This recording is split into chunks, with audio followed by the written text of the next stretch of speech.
You're trying to, bring that fever down, keep them cool, medicate them if needed. And then all of a sudden they go seemingly unconscious and start shaking, okay? Like they look like they're in full-blown convulsions. At that point, automatic 911, okay? Our goal is to make sure that we maintain an open airway for that baby. They will still be breathing. So they're not gonna stop breathing, but they're not breathing properly, okay? So keeping a hold of that baby, holding them in the recovery position. So the recovery position for a baby is on their side with their head a little bit lower, and just maintaining that, just so that their tongue isn't falling back to the back of their throat. So their tongue will be laying on their side and we're holding them that way, all right? At that point, 911's on the way, and what you and I can start to do is try to cool down the baby a little bit more aggressively. So maybe you were already cooling down that baby, but we're gonna go 10 times fold and really try to cool her down.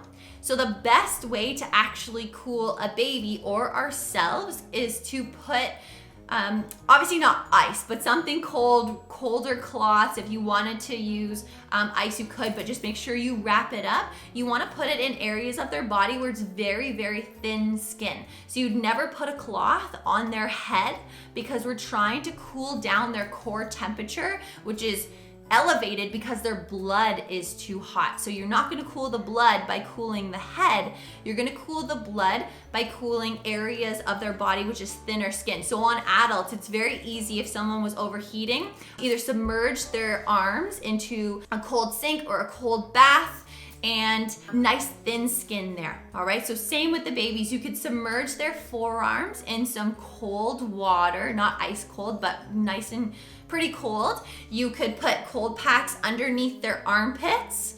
Obviously super uncomfortable, but it's gonna bring that core temperature down, the groin area, and as well as behind the knees.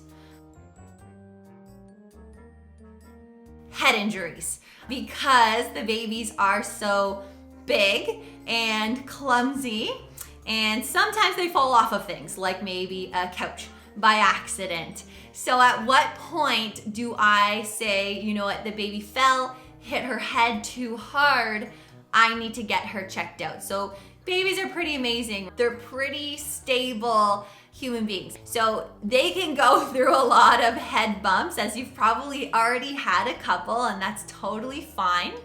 When we're actually worried about a head injury would be if we're seeing different reactions from the baby. So obviously any loss of consciousness, then for sure we want to call 911. If there's any behavioral changes, so the baby's super agitated, won't stop crying, is very, very upset, has a complete loss of appetite, that's a red flag that we should get some additional help, okay? So call 911. A pupil reaction, so a baby's pupils or our pupils should always be equal and reactive to light, all right? So all we really need to do is you can take your phone, do a quick little, put down the dimmer on your phone a little bit if you can, but do a quick little pass over the baby's eyeballs and you'll see the pupil react to the changes in the light. Well, even though you only did it to this eye will do the exact same thing. If the pupils are not reacting to light and they're not changing, that is a huge sign of a head injury, and that would be a big red flag for us, all right? You're probably gonna see other signs if it gets to that point where you're not having equal pupil reaction or they're unequal pupils. So if they have a bump on the outside, you know where the swelling is. That's so good. There still could be further implications of that, but for the most part, a bump on the outside, that's totally fine. You probably have seen a big goose egg on someone before. You know where that swelling is. If you don't see the swelling and it was a very, very significant hit, then that's when we're gonna start to have some issues there, all right? Adults, it is definitely easier to tell, but parents, you know the changes. You're like, this baby is not acting like he or she is normally acting, Okay, so you're gonna be able to judge those. And if you're second guessing yourself at all, the hospital is more than happy to have you there. How do we know our baby is choking? The first clue is that there's no noise, right? So they're not making any noise anymore. Babies won't do this, obviously. They're not gonna do that. Their arms and legs will be flailing, right? They're trying to get your attention. They're kicking around. So that noise is different. They'll have their eyes wide open and their mouth wide open. When I talk about a baby, I'm talking about a newborn to their first year. Okay, so their first year of their life is when we're talking about a baby in first aid, and then as soon as they're 13 months, we consider them a child in the first aid world, only because their size is changing, so you and I have to adapt to that. A pretty amazing thing with babies is that when they're starting to, when we're starting to introduce solids to them, babies have their gag reflex is actually at the tip of their tongue. And then the more we're practicing with giving them solids and those types of things, the gag reflex is slowly moving back to what you and I would have. So it's kind of a safety factor, which is a nice peace of mind for us, right? That it's built into them that as soon as something's there and it's a little too far back, meaning not even the middle of their tongue, more to the front, they're gonna try to spit it up or gag it up already. So that's really good stuff. So if a baby's choking, what you're gonna do is pick up that baby and you're going to protect their head and neck. Okay, so yeah, grab a doll or maybe your baby won't love it, but you can try. So we're protecting the baby's head and neck. The baby's body is on my forearm and the legs are straddling on either side. The bigger your baby gets, the harder this is gonna be. So anytime this happens, hopefully it never happens, but if it does happen, make sure that you're able to rest your forearm on a hard surface. So as in your knee, right? So if I can just stand back for a second so you can see me. Can you see how my elbow is on my knee here? You definitely want to make sure that you have that nice stability because this baby is still moving, right? Their will to survive is so strong that I can't just easily do this. I need that support. All right, the head is always the lowest part of the baby. You would take the heel of your hand and hit the baby on the back 5 times. So 5 back blows. 1, 2, 3, 5. And hard, right? We want that object to come out as fast as we can get it out. The back blows are super efficient, and you're not gonna do any damage other than save that baby's life, right? We need to clear that airway. So 5 hard hits on the back. If that didn't work, then we're gonna go for 5 chest thrusts. So we put our hand on the back of the baby's head, flip that baby over, tuck her in. Same thing, you want to support her on your knee, something like that. Head still nice and low because we're using gravity. You would go from the baby's nipples to the center of their chest, about 1 finger length down, and you're gonna push on their chest 5 times, about 1/3 the depth of their chest. That's hard to imagine, but push hard. 1, 2, 3, 4, 5. Okay? If you start hearing gurgling or any noise or you actually see the food, don't stick your hand in there just because it is a little bit far back, obviously. Just turn the baby over, pat them on the back, and the object should come out. All right, so that's the biggest thing to practice is that transition of, let's say they're in a high chair now, picking them up out of that high chair, throwing them on like this against your knee, head down 3, 4, 5, and then flip them.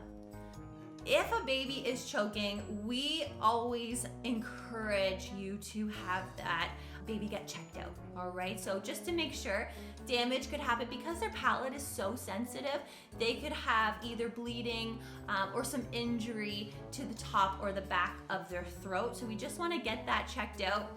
It doesn't have to be a 911 call, but it is completely okay to do a 911 call, right? Popcorn's a scary one, just because sometimes, not always popcorn, but things like that, because even if I do get the object out, it's not like it's in their, it's not gonna go into their digestive system. It's actually part of their airway, right? So if that keeps traveling down their body, it can end up in their lungs, which would end up, they would go into a bad infection. That's how we would first really find out that there's a secondary problem, maybe a week later, and then that has to be surgically removed. So just get them checked out basically right after.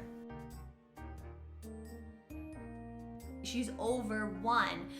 All we're going to do is get down to her size, right? So let's say the child is this big, I'm getting down to that size, and it's still 5 back blows on that child, but this time it's followed by 5 abdominal thrusts. So the good thing for us, as you know, having brand new babies, it is actually pretty uncommon for a baby to go into a full-blown anaphylactic reaction. If a baby is allergic to that, you're gonna see, you know, maybe some rash happening on their face, maybe their lips are starting to swell, maybe you're gonna see hives on their chest or their arm. You're gonna see small reactions before they go into a full-blown anaphylactic shock, meaning it might take them 10 times of being exposed to peanut butter to actually go into full-blown anaphylactic shock. Okay, so that's a pretty good thing, as in, you know, we're able to give them small amounts and just keep an eye on it. Anaphylactic reaction is just our immune system overworking and trying to protect ourselves from that allergy. If we have someone that does have an EpiPen, and an EpiPen is just a brand, right? So it's actually an auto injector, and in here is it's basically man-made adrenaline. So let's say we did have to help administer an EpiPen on a child, very, very slim chance we would need to use it on a newborn baby. It's an intramuscular drug, so it'll be the side of their leg, their thigh. So all we're gonna do is, there's a safety cap. You would remove the safety cap. At this time, it's now live, so it's ready to fire. When the safety cap's on, I can't do anything. The needle's not gonna come out. Take the safety cap off. You would hold your hand in a fist. Take the child's outer thigh, hold their inside, and just give them a good hit. You hear that click? Okay, so that means needle's gone in. Wait 10 seconds. Call 911. All right, so an EpiPen is only to buy us some time until EMS actually gets there. So give the EpiPen, call 911 right away. If you have any medications like an EpiPen, those are usually stashed all over the place, but that's a pretty good thing to have in your first aid kit so that you can go and grab it. At Rural Rescue, we have a couple different types. So we're working on, these are some prototypes of first aid kits that we're working on, but basically ready to go. You can leave it at home, take it with you. So roller gauze and triangular bandages are probably a must, right? And not so much for baby, but for you guys working around the house or working out in the yard, something happens, we want something to help with deadly bleeding. So having roller gauze or a triangular to actually hold pressure, and then gauze pads, obviously clean and sterile gauze to put on the actual wound. Ice packs are a really good thing in there. Okay, so a couple ice packs, 100 million Band-Aids, and always throw in the Barbie Band-Aids or the Cars Band-Aids. Even as a firefighter, I bring in our own little stash of kids Band-Aids. So definitely add those in. You know, tape, those types of things. I really like having, so Dex 4 is something that we also include in our kits. This is just fast-acting glucose, so fast-acting sugar for a diabetic emergency. We would always try to give someone sugar first if we believe they're having a diabetic emergency. If sugar doesn't work, then we would call 911. Most of the time it is that someone's sugar levels are way too low, and if you give them sugar and it doesn't get better, it's probably just because they're so low that they actually need sugar intravenous those types of things into their system. Just having that first aid kit for you is gonna give you that confidence that anything happens, you're not running around. We don't wanna use paper towel and those types of things, but you just have your kit ready. So if you have any questions about that, please reach out and I'd love to help you make your own personal one, or we can stock you whatever you need. We also have thermometers in there. So even the baby thermometers, or you guys have probably seen a lot of the new ones with COVID, is just like the no touch. Realistically, it's your baby, so that's okay. You can use the touch one. That's totally fine. So the number one burns for kids is actually pot on the stove with the handle out too far, sticking out, and the kid's like, oh, what's for dinner? And grabs it, and sure enough, hot water on their, or whatever it is, on their neck, chest, face is a really, really bad one. Burns, obviously, there's many things that come with it, but one of the biggest factors is that burns will turn into swelling. So if a child gets burnt, or an infant gets burnt on their neck or chest, we're worried about their airway being compromised because of that. So that's a really big thing, you know, cooking on the back of the stove, especially when they start running around on you, and then really tucking those handles in. There are 3 types of burns. We classify them differently now. We have different names for them, but I think for most people, we're still on the first, second, and third degree burn. If someone has a first degree burn, the most common is a sunburn, right? So our babies could be exposed to that too, but I know we're all pretty good. And for any type of first degree burn, lots of pain, it's red, all you're gonna do is cool down that burn. So cool running water, not freezing cold, so you never put ice, and you never put freezing cold water on any burn. It can actually burn that area much worse than it already is, and do a lot of damage to the tissue, even turning into frostbite, which is crazy, complete opposite. It's a second degree burn if you now have a red area, but then above, on top of that, you have blisters developing. Don't pop those blisters. Burns are very susceptible to infection, so you wanna keep them untouched and let them heal on their own. And then you're gonna do the exact same thing. You're gonna cool down that burn. So same thing, cool running water. You can fill up a sink.